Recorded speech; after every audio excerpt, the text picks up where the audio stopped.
ಎಲ್ಲರಿಗೂ ನಮಸ್ಕಾರ. Welcome to my channel. ಇವತ್ತಿನ ವಿಡಿಯೋದಲ್ಲಿ ಮನೆಯಲ್ಲಿ ತುಂಬ ಸುಲಭವಾಗಿ ಹೆಲ್ತಿ ಮಿಲೆಟ್ಸ್ ಪೌಡರ್ ಅಂದರೆ ಸಿರಿಧಾನ್ಯಗಳ ಗಂಜಿ ಪೌಡರ್ ಯಾವ ರೀತಿಯಾಗಿ ಮಾಡೋದು ಅಂತ ತಿಳಿಸ್ಕೊಡ್ತಾ ಇದ್ದೀನಿ. ನಾವು ಹೊರಗಡೆ ಅಂಗಡಿಯಿಂದ ತಗೊಂಬಂದು ಕುಡಿಯೋದಕ್ಕಿಂತ ಈ ರೀತಿ ಕಡಿಮೆ ಖರ್ಚಿನಲ್ಲಿ ಮನೆಯಲ್ಲಿ ಆರೋಗ್ಯಕರವಾಗಿ ಸುಲಭವಾಗಿ ಯಾವುದೇ ಪ್ರಿಸರ್ವೇಟಿವ್ ಇಲ್ಲದೇ ಮಾಡ್ಕೊಳ್ಬೋದು. 6 ತಿಂಗಳಿಗಾಗುವಷ್ಟು ಪೌಡರ್ನ ಮಾಡಿ ತೋರಿಸ್ತಾ ಇದ್ದೀನಿ.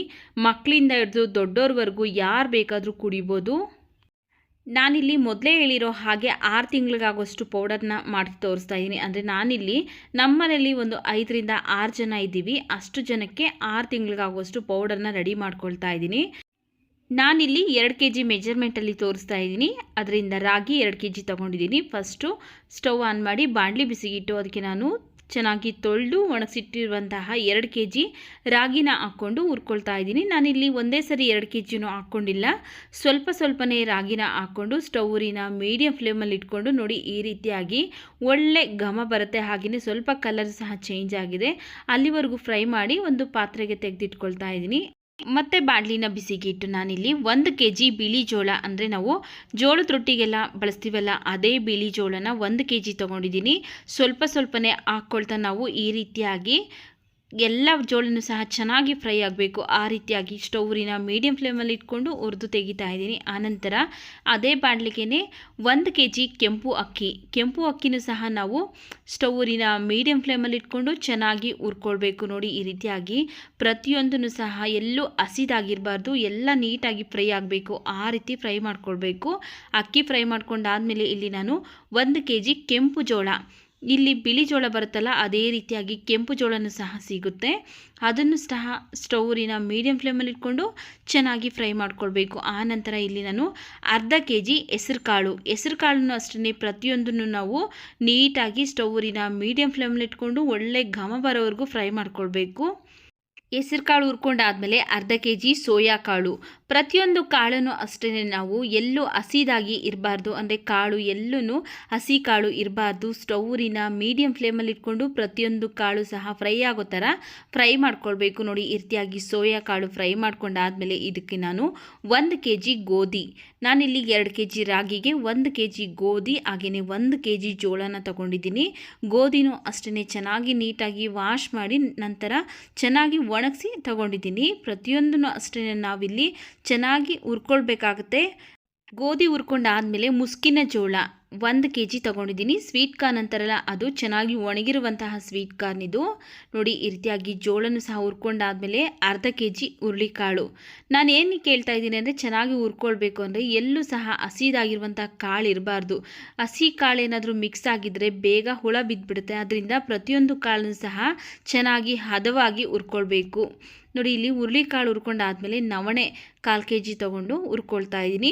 ಪ್ರತಿಯೊಂದನ್ನು ಸಹ ನೀಟಾಗಿ ಕ್ಲೀನ್ ಮಾಡಿನೇ ಆ ನಂತರ ಹುರ್ಕೊಳ್ಬೇಕಾಗತ್ತೆ. ನೋಡಿ ನವಣೆ ಹುರ್ಕೊಂಡಾದಮೇಲೆ ಈಗ ಇದಕ್ಕೆ ನಾನು ಸಾಮೆ 1/4 kg ತೊಗೊಂಡಿದ್ದೀನಿ.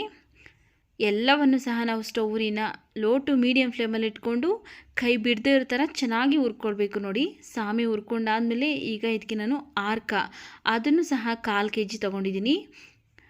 ಈಗ ಚೆನ್ನಾಗಿ ಹುರ್ಕೊಳ್ತಾ ಇದ್ದೀನಿ. ಸ್ಟವ್ನ ಮೀಡಿಯಂ ಫ್ಲೇಮಲ್ಲಿ ಇಟ್ಕೊಂಡು ಚೆನ್ನಾಗಿ ಹುರ್ಕೊಳ್ತಾ ಇದ್ದೀನಿ. ಹುರ್ಕೊಂಡಾದಮೇಲೆ ಇಲ್ಲಿ ನಾನು 1/4 kg ಬಟಾಣಿ, ಒಣಗಿರುವಂತಹ ಬಟಾಣಿನ ಹಾಕ್ಕೊಂಡು ಹುರ್ಕೊಳ್ತಾ ಇದ್ದೀನಿ. ಪ್ರತಿಯೊಂದು ಮಿಲೆಟ್ಸ್ ಎಲ್ಲಿ ಸಿಗುತ್ತೆ ಅಂದರೆ ನಮಗೆ ಮಿಲೆಟ್ಸ್ ಸ್ಟೋರ್ ಇರುತ್ತೆ, ಅಲ್ಲಿ ಸಿಗುತ್ತೆ. ಬಟಾಣಿನ ಹುರ್ಕೊಂಡಾದಮೇಲೆ ಕಡಲೆಕಾಳನ್ನು 1/4 kg ಹಾಕ್ಕೊಂಡು ಕಪ್ಪು ಕಡಲೆಕಾಳನ್ನು ಹುರ್ಕೊಳ್ತಾ ಇದ್ದೀನಿ. ಮಿಲೆಟ್ಸ್ ಸ್ಟೋರ್ ನಿಮ್ಮ ಹತ್ರ ಇಲ್ಲ ಅಂದರೆ ಎಲ್ಲ ಥರ ಸೂಪರ್ ಮಾರ್ಕೆಟಲ್ಲೂ ಇವಾಗ ಸಿಗ್ತಾ ಇದೆ. ಪ್ರತಿಯೊಂದು ಮಿಲೆಟ್ಸನ್ನು ಸಹ ಅಂದರೆ ಸಿರಿಧಾನ್ಯಗಳು ಸಿಗ್ತಾ ಇದೆ. ಅದರಿಂದ ನಾವು ಎಲ್ಲಿ ಬೇಕಾದ್ರೂ ತೊಗೊಳ್ಬೋದು. ಕಪ್ಪು ಕಡಲೆಕಾಳು ಹುರ್ಕೊಂಡಾದಮೇಲೆ ಇದಕ್ಕೆ ಕೊರಲೆ ಹಾಕ್ಕೊಳ್ತಾ ಇದ್ದೀನಿ. ಕೊರಲೆನೂ ಸಹ ಹಾಕ್ಕೊಂಡು ಚೆನ್ನಾಗಿ ಹುರ್ಕೊಂಡು ಹಾಗೆಯೇ ಸಜ್ಜೆ 1/4 kg ಹಾಕ್ಕೊಂಡು ಹುರ್ಕೊಳ್ತಾ ಇದ್ದೀನಿ. ಸಜ್ಜೆನೂ ಸಹ ಈ ರೀತಿಯಾಗಿ ಚೆನ್ನಾಗಿ ಹುರ್ಕೊಂಡಾದಮೇಲೆ ಮತ್ತೆ 1/4 kg ಊದಲು ಸಹ ಚೆನ್ನಾಗಿ ಹುರ್ಕೊಳ್ಬೇಕು. ನಾನಿವತ್ತು ಯಾವ ರೀತಿಯಾಗಿ ಮಿಲೆಟ್ಸ್ ಪೌಡರ್ನ ರೆಡಿ ಮಾಡ್ತಾ ಇದ್ದೀನಲ್ಲ, ನೀವು ಸಹ ಅದೇ ರೀತಿಯಾಗಿ ಮಾಡಿಕೊಂಡು ನೀವು 1 ವರ್ಷ ಬೇಕಾದರೂ ಸ್ಟೋರ್ ಮಾಡ್ಕೊಳ್ಬೋದು ಪೌಡರ್ನ. ನೋಡಿ ಇಲ್ಲಿ ಊದಲು ಹುರ್ಕೊಂಡಾದಮೇಲೆ ರಾಜ್ಮಾ 1/4 kg ಹಾಕ್ಕೊಂಡು ಫ್ರೈ ಮಾಡ್ಕೊಳ್ತಾ ಇದ್ದೀನಿ. ನಾನಿಲ್ಲಿ 2 kg ರಾಗಿ ಮೆಜರ್ಮೆಂಟಲ್ಲಿ ಮಾಡ್ಕೊಳ್ತಾ ಇದ್ದೀನಲ್ಲ, ನಿಮ್ಗೇನಾದರೂ ಇದು ಜಾಸ್ತಿ ಅನಿಸ್ತು ಅಂದರೆ ನೀವು 1 kg ಮೆಜರ್ಮೆಂಟಲ್ಲಿ ಇದರಲ್ಲಿ ಅರ್ಧ ಭಾಗದಷ್ಟು ಮಾಡ್ಕೊಳ್ಬೋದು. ನೋಡಿ ರಾಜ್ಮಾ ಹುರ್ಕೊಂಡಾದಮೇಲೆ 1/4 kg ಉದ್ದಿನಬೇಳೆನೂ ಸಹ ಹಾಕ್ಕೊಂಡು ಹುರ್ಕೊಳ್ತಾ ಇದ್ದೀನಿ. ಅಥವಾ ನೀವು ಅರ್ಧ ಕೆ ಜಿ ಮಾಡೋರಿದ್ದರೆ ಇದೇ ಮೆಜರ್ಮೆಂಟಲ್ಲಿ ಕಾಲು ಭಾಗದಷ್ಟು ಹಾಕ್ಕೊಂಡು ಮಾಡ್ಕೊಳ್ಳಿ. ನೋಡಿ, ಉದ್ದಿನಬೇಳೆನ ಹುರ್ಕೊಂಡಾದಮೇಲೆ ಈಗ ಇದಕ್ಕೆ ನಾನು ಅಗಸೆ ಬೀಜ 100 ಗ್ರಾಮ್ ಹಾಕ್ಕೊಳ್ತಾ ಇದ್ದೀನಿ. ಅಗಸೆ ಬೀಜ ಬೇಗ ಫ್ರೈ ಆಗಿಬಿಡುತ್ತೆ, ಬಾಣಲಿ ಆಲ್ರೆಡಿ ಚೆನ್ನಾಗಿ ಬಿಸಿಯಾಗಿರೋದ್ರಿಂದ. ಅಗಸೆ ಬೀಜ ಹುರ್ಕೊಂಡಾಗಿದೆ, ಈಗ ತೆಗೆದುಕೊಳ್ತಾ ಇದ್ದೀನಿ. ಈಗ ಇದಕ್ಕೆ ನಾನು 100 ಗ್ರಾಮ್ ಆಗೋಷ್ಟು ಕುಂಬಳಕಾಯಿ ಬೀಜ ಅಂದರೆ ಪಂಪ್ಕಿನ್ ಸೀಡ್ಸ್ ಅಂತಾರಲ್ಲ, ಆ ಕುಂಬಳಕಾಯಿ ಬೀಜನ ಹಾಕ್ಕೊಂಡು ಫ್ರೈ ಮಾಡ್ಕೊಳ್ತಾ ಇದ್ದೀನಿ. ನೋಡಿ, ಕುಂಬಳಕಾಯಿ ಬೀಜನೂ ಸಹ ಚೆನ್ನಾಗಿ ಫ್ರೈ ಮಾಡ್ಕೊಂಡಿದ್ದೀನಿ. ಆನಂತರ ಅರ್ಧ ಕೆ ಜಿ ಬಾದಾಮಿನೂ ಅಷ್ಟೇ ಚೆನ್ನಾಗಿ ಫ್ರೈ ಮಾಡ್ಕೊಳ್ಬೇಕು. ನೋಡಿ, ಬಾದಾಮಿ ಸಹ ಚೆನ್ನಾಗಿ ಫ್ರೈ ಮಾಡ್ಕೊಂಡಾಗಿದೆ, ತೆಗೆದುಕೊಳ್ತಾ ಇದ್ದೀನಿ. ಆನಂತರ ಬಾರ್ಲಿ 100 ಗ್ರಾಮ್ ಬೇಕಾಗುತ್ತೆ. ಬಾರ್ಲಿ ಹಾಕೋದ್ರಿಂದ ನಮ್ಮ ದೇಹಕ್ಕೆ ತಂಪು, ಅದರಿಂದ ನೀವು ಬೇಕಿದ್ರೆ 1/4 ಕೆ ಜಿ ಬೇಕಾದ್ರೂ ಹಾಕ್ಕೊಳ್ಬೋದು. ಆನಂತರ 25 ಗ್ರಾಮ್ ಮೆಂತ್ಯ ಹಾಕ್ಕೊಳ್ತಾ ಇದ್ದೀನಿ. ಮೆಂತ್ಯನೂ ಸಹ ಚೆನ್ನಾಗಿ ಹುರಿದು ತೆಗೆದುಕೊಳ್ತಾ ಇದ್ದೀನಿ. ಒಂದು 25 ಏಲಕ್ಕಿ ಹಾಕ್ಕೊಳ್ತಾ ಇದ್ದೀನಿ. ಏಲಕ್ಕಿ ಹಾಕೋದ್ರಿಂದ ಡೈಜೆಷನ್ನು ಸಹ ಚೆನ್ನಾಗಾಗುತ್ತೆ, ಹಾಗೆ ಒಂದು ಒಳ್ಳೆ ಪರಿಮಳ ಬರುತ್ತೆ. ಏಲಕ್ಕಿ ಹುರ್ಕೊಂಡಾದಮೇಲೆ 100 ಗ್ರಾಮ್ ಸಬ್ಬಕ್ಕಿ ಹಾಕ್ಕೊಳ್ತಾ ಇದ್ದೀನಿ. ಸಬ್ಬಕ್ಕಿನೂ ಸಹ ನಾನಿಲ್ಲಿ ಚೆನ್ನಾಗಿ ಹುರ್ಕೊಳ್ತಾ ಇದ್ದೀನಿ.